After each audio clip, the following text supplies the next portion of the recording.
Outdoors Delmarva covers everything outdoors, including real hunting and fishing situations involving wildlife. We do our best each and every week to keep it tasteful, but discretion is advised. Now, enjoy the show.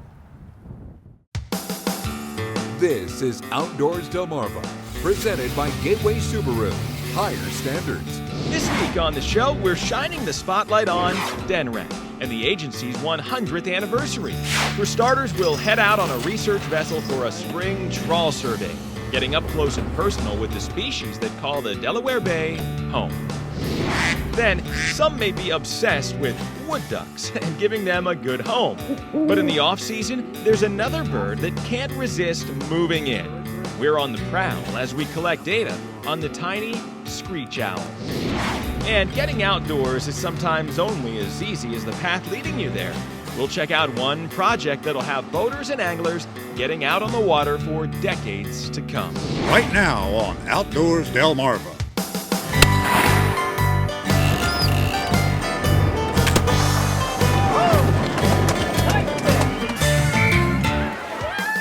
This is Outdoors Delmarva, presented by Gateway Subaru.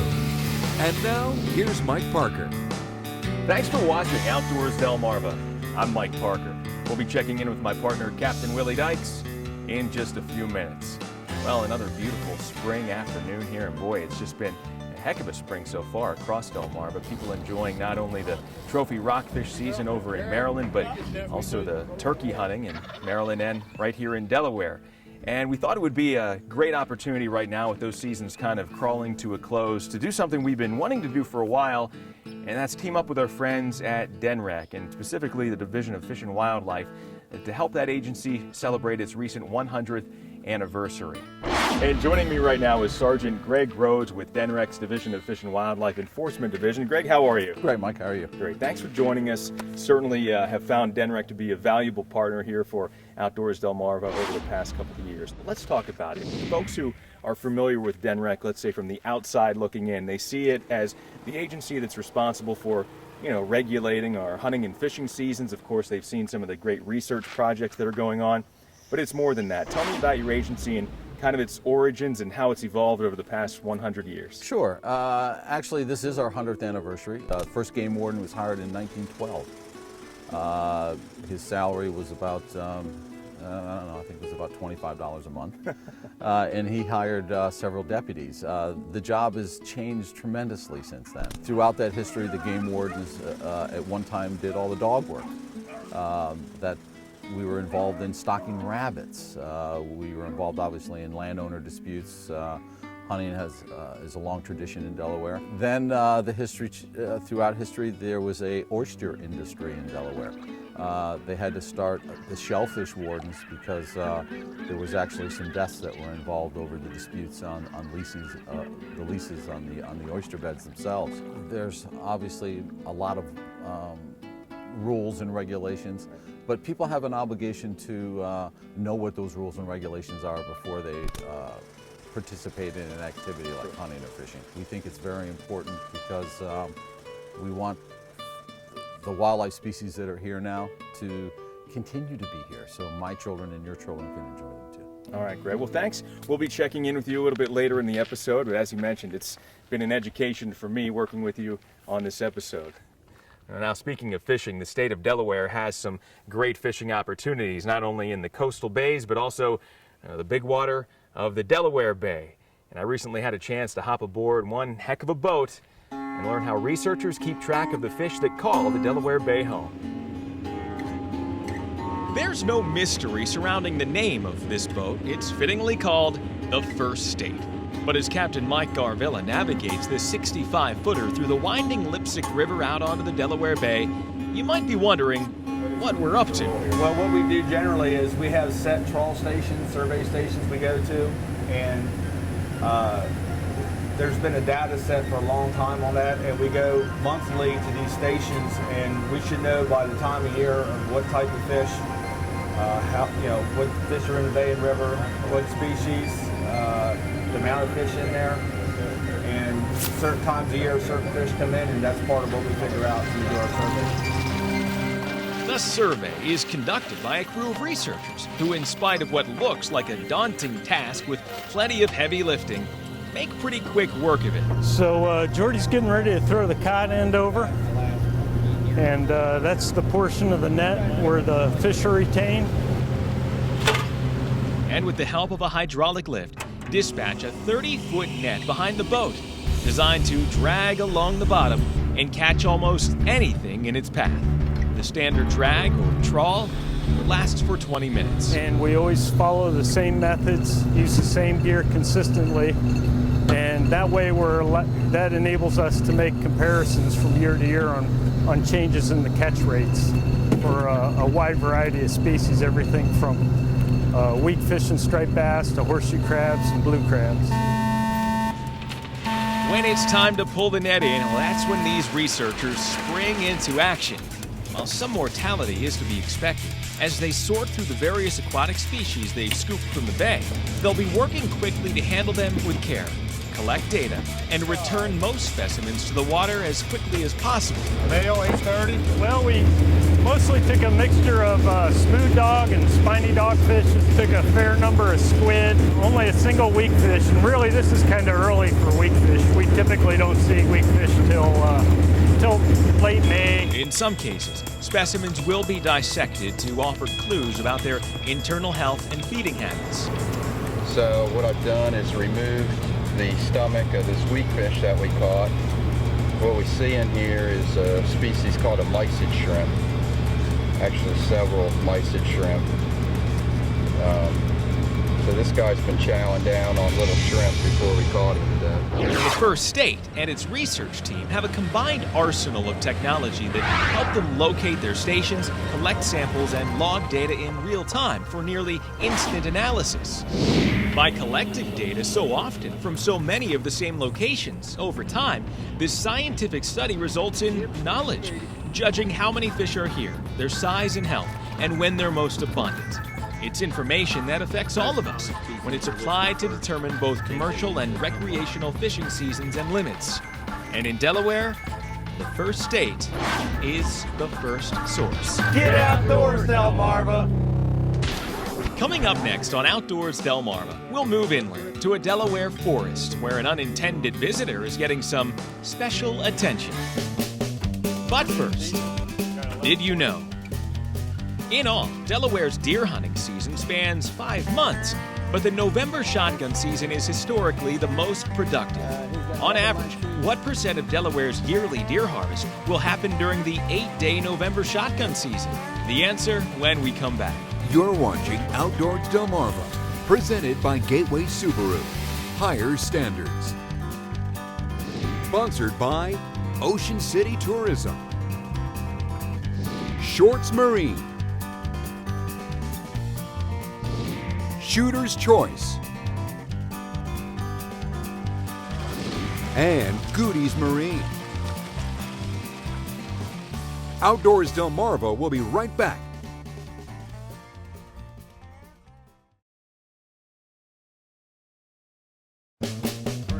Did you know?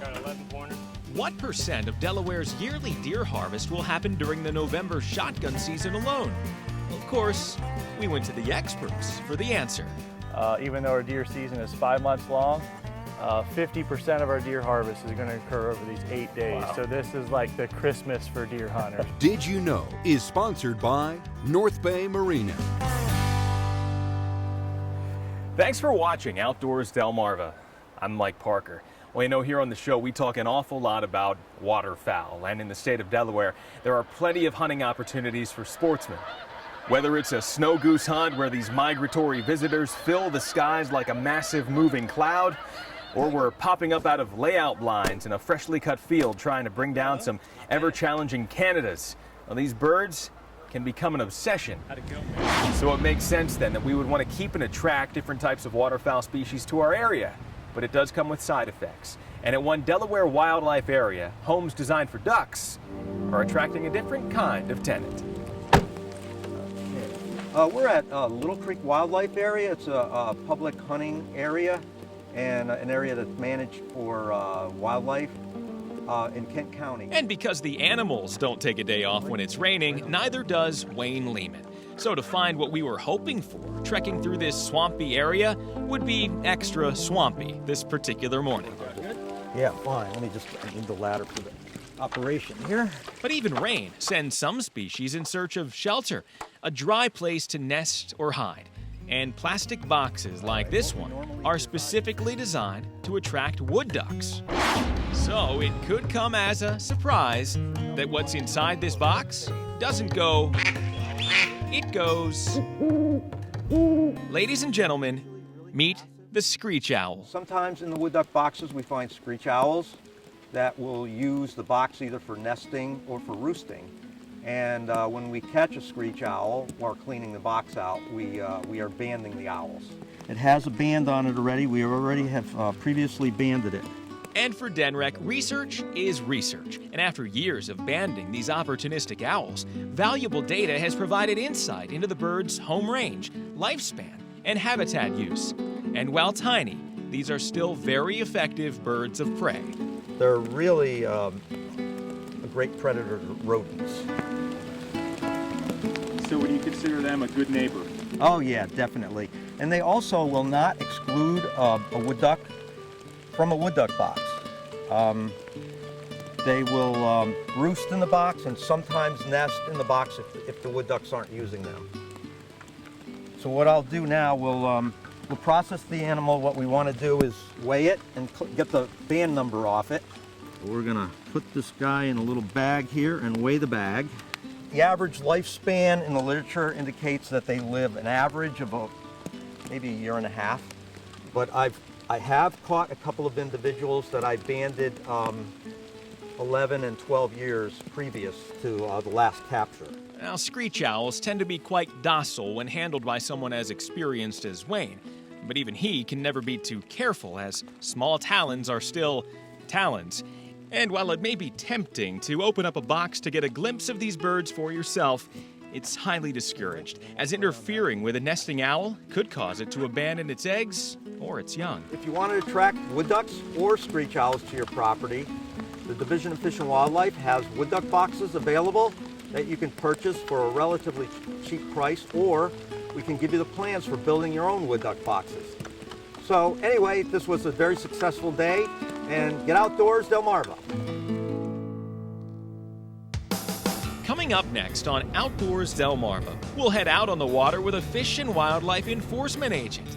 Plus, see a new project that'll keep both boaters and anglers out on the bay for decades to come. You're watching Outdoors Delmarva, presented by Gateway Subaru. Higher standards.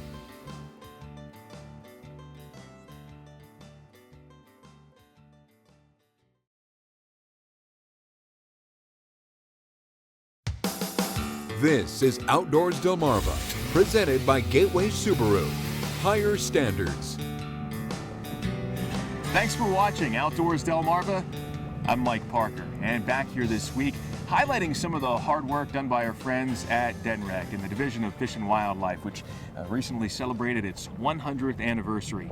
And I'm out here now in a familiar spot for a lot of you boaters and anglers, the Indian River Bay, headed out towards the Indian River Inlet, and taking a short trip with the Division of Fish and Wildlife enforcement agent. Well, we're out on one of our brand new patrol boats. We use these boats primarily for boating enforcement during the summertime. This is an area where people do a lot of striper fishing and flounder fishing. And during the summertime, this can be a very congested area. Yeah, we want to make all encounters positive. And you know, it is intimidating. We pull up to you in our brand new patrol boats, big gray boats with police on the side, wearing our uniforms. But we're out there most important to make sure everybody's safe. So if we come up to you and do a boarding, it's not necessarily meaning we want to write you 50 tickets. We want to make sure that you have your safety equipment on board and that you're conducting yourself in a safe behavior. Hopefully it's normally a positive experience.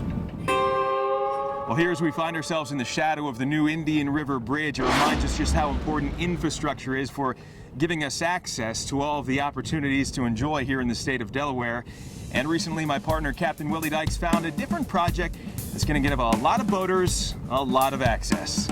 That's right, Mike. I'm standing here at the Cedar Creek boat launch ramp And as you can see behind me, it's getting a little bit more than just a facelift. This is the first major overhaul of this facility in about 40 years, and it's going to be completed just in time for Delaware boaters to enjoy the waters this summer. A lot of work goes into enhancing the enjoyment of the outdoors in Delaware. The Cedar Creek Boat Ramp construction project in Slaughter Beach provides us with a perfect example of DENREC's commitment to the public. What he's doing is swinging a bucket that holds about 3.5 yards of concrete. He's swinging it around and down inside of where the ramp will be. Resident portions of this were built in the 1960s, rebuilt in the mid-70s, and now is being totally reconstructed in 2012. Typical life of a boat ramp is about 20-25 years. This project, nearing its final stages, will serve a great many sportsmen and women wishing to explore the treasures of Delaware's waters. The importance of this ramp to the public is this is a ramp that's midway between Lewis and Bowers Beach, which is the next ramp up. And this goes straight out to some of the better fishing areas in the state.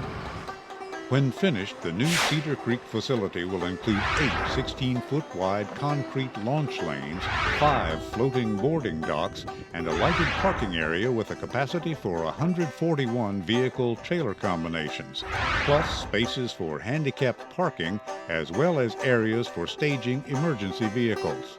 Hope that the public will bear with us when we get this thing done, and we're working as expeditiously as we can. We've had great weather this year, considering we're wintertime construction, and we've lost a couple of days to rain, but beyond that, we're moving as fast as we can move. So after 7 months and tons of concrete, the completed boat ramp will afford anglers access to some of the best fishing in the Delaware Bay. So get outdoors, Delmarva. Coming up next on Outdoors Delmarva, we'll take a quick tour of a hidden gem where new adventures await. Plus, you won't want to miss this week's Scorchy's Corner Classic. Scorchy's Corner Classics are sponsored by Hook 'em and Cook 'em Outfitters. Trout fishing's been very good, Scorchy. We've had some beautiful trout brought into Lewis.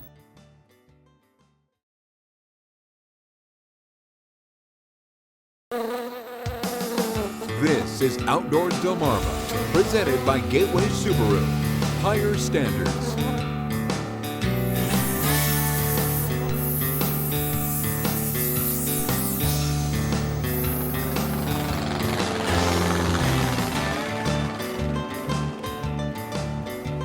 Well, as we continue this week featuring the work of our friends with DENREC, we decided to take a tour of a special place kind of tucked away in Sussex County.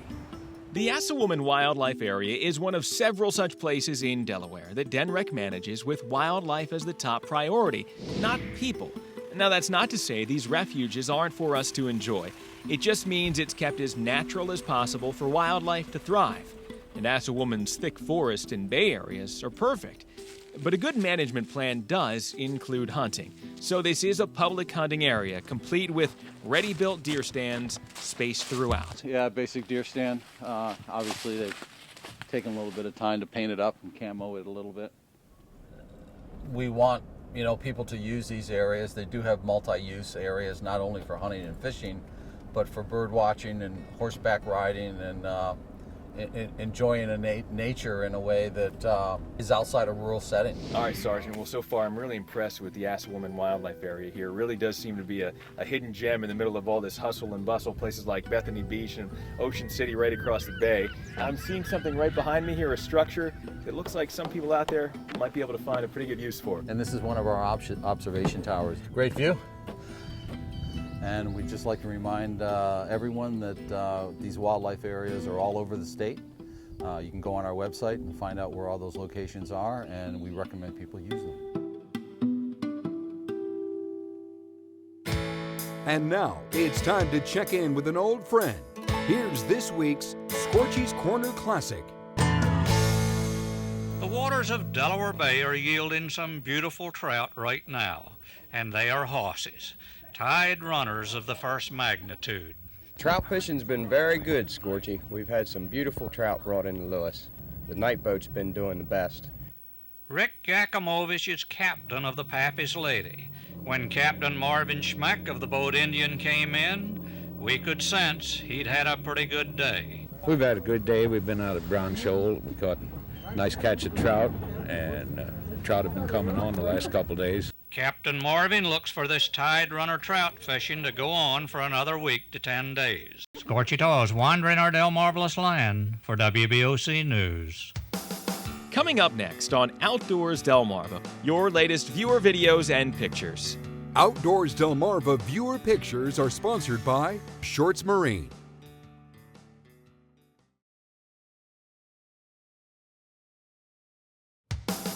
This is Outdoors Delmarva, presented by Gateway Subaru, Higher Standards. Sponsored by Ocean City Tourism, Shorts Marine, Shooter's Choice, and Goody's Marine. All right, Willie, time now again for one of our favorite parts of the show. Right, Mike, let's take a look at some of the pictures and videos sent in by our own Outdoors Delmarva viewers. Let's begin with some viewer Venture Cam video sent in by our fishing buddy Chuck Coverdale, fishing aboard the Angler with Captain Ted Molyneux and the gang out of Lewis. They headed out for some spring tautog fishing on Delaware Bay, and as you can see, blackfish are here. RJ Gooner from Milton has been hunting hard this spring turkey season, and after passing up some younger jakes, finally bagged a beauty, 21.5-pound gobbler. He was hunting in Harbison with his dad Randy, who called the bird in. Tim Stuklik from Milton came across a nice find on his trail cam and wanted to share. And now nothing special about this deer, right? But check out this piebald whitetail on the left. And Thomas Peacock was fishing at a friend's pond in Dagsboro when he landed this nice crappie. Great picture. We love sharing your outdoors videos and pictures here on the show, so please keep them coming. Just email me at mparker@wboc.com. And make sure to like us on Facebook. And you can post your videos and pictures right to the Outdoors Delmarva Facebook page. All right, well, I'm back here with Sergeant Greg Rhodes with DENREC. And first of all, Sergeant, I want to say personally congratulations on DENREC's 100th anniversary. Of course, looking forward to the next century. And thank you for being part of this episode. Thank you, Mike, for having me. I hope you enjoyed your visit to Asselman Wildlife Area. These wildlife areas are all over the state, and we encourage people to use them. All right, well said. Well, until next time, everyone, for my partner, Captain Willie Dykes, I'm Mike Parker, reminding you to get outdoors, Delmarva.